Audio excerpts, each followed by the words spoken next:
was sharing with you, I grew up, it was mostly all Caucasian scholars. There was actually only one other Asian girl in the whole school, and everybody said, you should go to prom with her, because she's the other Asian.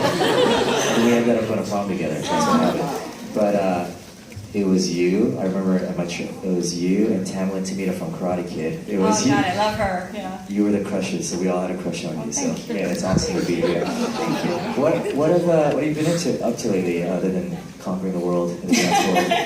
Not much. I mean, Dancing with the Stars, we just had our 20th season, which has been incredible. 20th season. It's kind of a big deal. And now I'm on vacation, so I'm sleeping a lot, resting, catching up. It's true. Like I love my job because we work seasonal. I have 3 months on in the fall and 3 months on in the spring. And it's kind of like being in school. I still have that school holiday schedule. So when summer comes around, I get to develop other ideas, or I get to take time off and just have fun with life and keep balance, because balance is so important, as you know, in this career.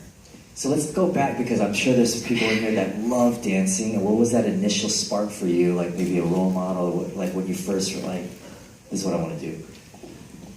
You know, it's interesting. I grew up in Honolulu, Hawaii, and there, like, you know, we're the majority. The Asian Americans were like, I didn't think there was anything, you know, I didn't think I had to worry about it. It was just, everybody was Asian American, so that's kind of how it was for me.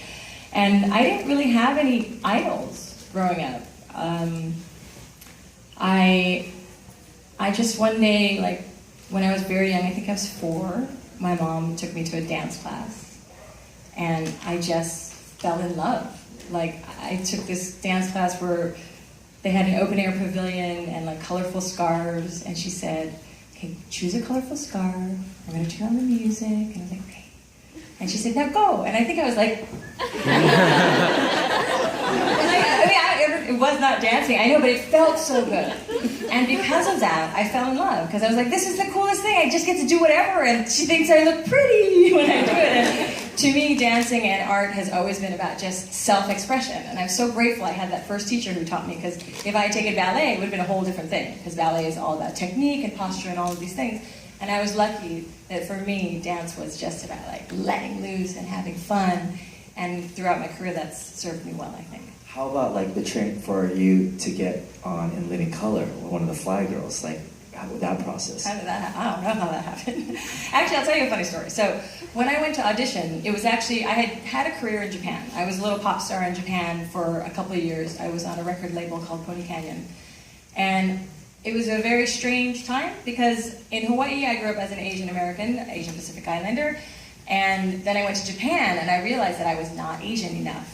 And it was kind of weird. Like, they were trying to make me more Asian. They dyed my hair darker, and they tried to do this transformation, because their goal was to bring in Asian artists back to the United States, because back then there weren't as many Asian artists hitting it big time.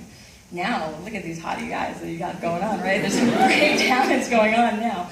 But back in those times, they didn't have that. And so they were bringing people from Hawaii to Japan to turn them into pop stars and then shipping them back. Unfortunately, it didn't work for me, because I was not a Japanese person. I was a Hawaiian, Japanese, Chinese, Irish girl who grew up with a whole different sort of set of cultural beliefs. And it was really conflicting for me. And so I said, you know, I don't like this career. I went to the producers and I said, I would like to go home, because I'm not happy, and you can't make any money off of me, because when I'm not happy, how are you going to make money off of me? I was so naive. But they were like, okay, cuckoo girl, go home. And they let me on my contract. And you know, it says something about speaking up for yourself, even if it sounds crazy. Sometimes you ask for what you want in this world, and it's given to you. And they gave it to me, and I went back to the United States, and I studied choreography at UC Irvine. And I loved it. I studied with all these dancers up in LA, and then there was this audition for the show, a comedy show. And for once, okay, when I was dancing, all dancers were 5'7" and up, legs up to here, and I'm not 5'7", I'm 5'6". And there came this audition. We want like street girls who are kind of shorter, athletic, 5'6" is the maximum height. I was like, what?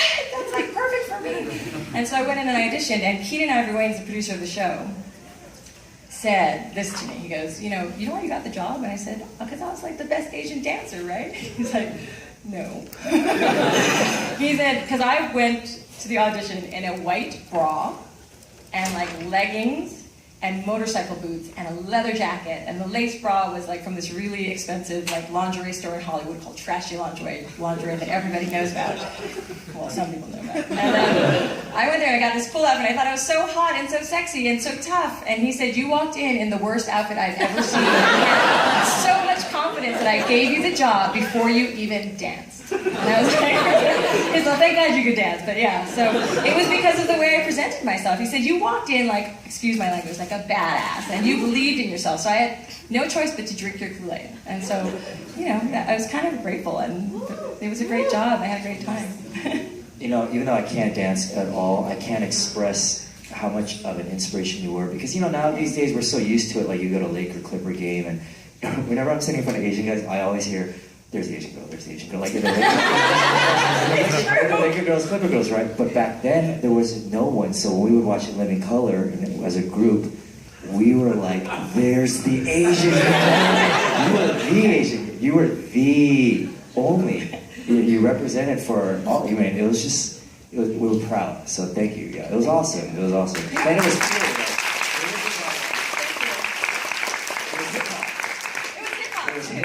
Too. It was. Well, that's really what I knew how to dance. I mean, Yeah. Actually, I was kind of more of a jazz dancer. I just thought I could do hip hop, and then they taught me more. But the thing. So you would have some spins in there, right? I used to do some spins. Yeah, I used to do yeah. some spins. But back in the day, there weren't actually that many Asians in the dance community. You're right, and but I didn't think anything of it. Like, I just thought, I'm going to show them what this is all about. I was really lucky because I was raised. My mom. Hi, Mom. Hi, Uncle. Oh, hi, Mom. She's there. Everyone say hi. Everyone say hello. Actually, she's a New Yorker. Say it, Mom. Shake Shepherd.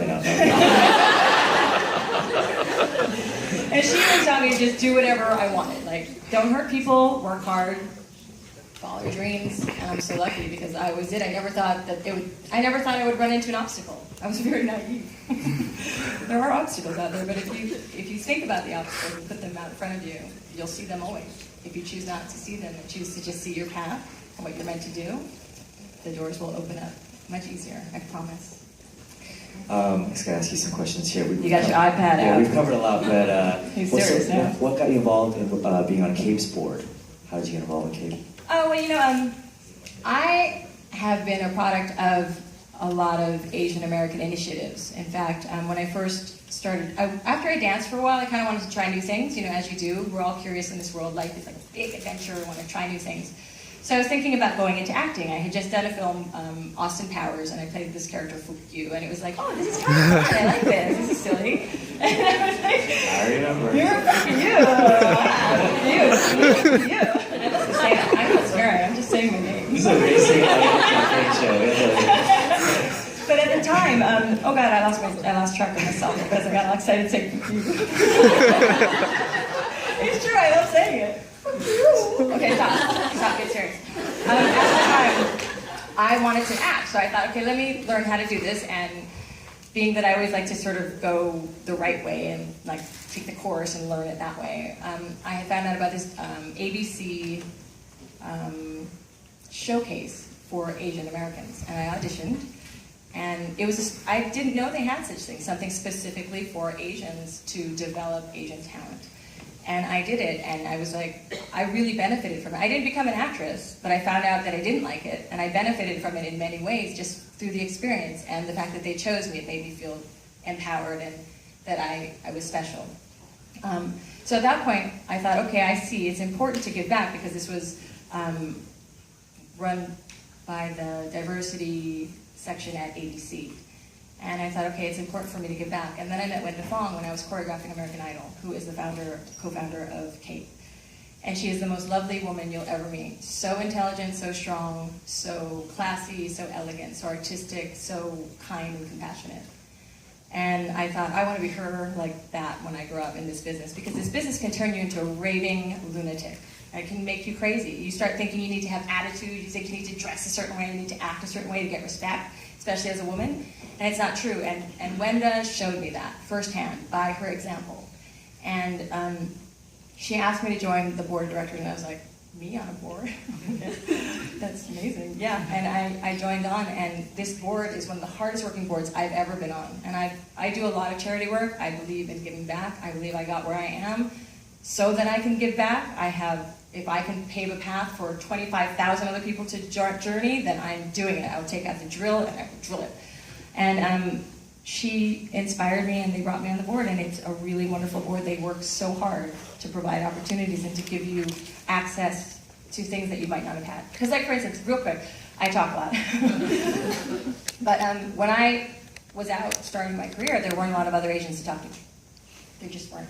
Now, with this program, I Am Campaign, which is a fantastic program, you just get to hear our stories, right? So you can think you're not so different. We're all not so different. We're all the same. I don't even want to say just like you, because obviously I'm just like you. We're all humans. Like, just because I happen to be on TV or anything, it doesn't change anything about who I am.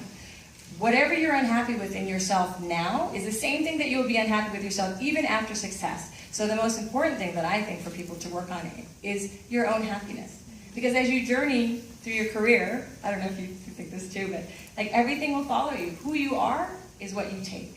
Okay, so the most important thing in life is to feel good about yourself. So do what makes you feel good. For me, it was dancing. I tried acting, it didn't make me feel good. I didn't like the way I felt after acting auditions. I went back to dancing. Dancing led me through these wonderful journeys, and I ended up on Dancing with the Stars. I don't even know what I'm doing on Dancing with the Stars. Like, I never wanted to be a judge, but this is where I am. And then I was like, oh, okay, well, I don't want to be a tough judge. I want to be the judge that like encourages people and like be sort of not so formal, because I'm not a formal person. And I stayed true to who I am, and I'm lucky that I had the opportunity to, and that my parents taught me to be strong enough to stay true to myself. Because, you know, sometimes I fall off the chair, sometimes I get hate mail, I get a lot of stuff. It's interesting. Hate mail? Why? Because it's a ballroom dancing competition. Very serious. I have no idea why. I get major hate mail. They used to call me Godzilla. Actually, that one I thought was funny. I'm like, okay, Godzilla, I give you a thumbs up. So, I mean, you get recognized everywhere now with the show. What do people say? Like, from like Wide Range, do people say, you know, anything that's... Sometimes they argue with me. Little old ladies in the shoe store. Oh. That's where I get recognized the most, when I'm trying on shoes. Maybe it's because I'm there a lot, or maybe it's, I don't know. But little old ladies will always come up to me and say something like, I disagreed. That was right, you know. Oh, Bruno, I love Bruno. I'm like, oh, he's not on your team.